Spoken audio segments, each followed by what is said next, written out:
কি মাছ পাওয়া যাইতেছে? আজকে আছে রোহিঙ্গা আছে, শোল আছে, কই আছে। শিং নাই ভাই? শিং আছে মানে শিং দেন ভাই, শিং দেন। শিং কেজি কত? কেজি কত? কেজি 1200। 1200 কেজি ভাই, বেশি চাইতেছেন ভাই। এটা কি ভাই শোল? এটা শোল না।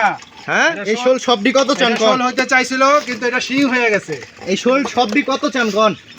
এই সবডি এই চাঙ্গারির একদম এই চাঙ্গারিটা দেখান। 4000 4000 4000 4500। আর এডি কি এডি এটা হচ্ছে অরিজিনাল দেশি কই। এডি কয় টাকা চান সবডি কোন? এগুলি 3000। 3000 ভাই, কম চাইলেন তো। রোহিঙ্গা সবগুলি 1000। মুখটা একটু দিলেন। বেঙ্গলি 3000। মাছ দেখাও ভাই, আসলে ভাই 10-12 হাজার টাকা মাল লয়ে বসছেন আপনার। বন্ধ করো। এটা পানি দাও, পানি দাও।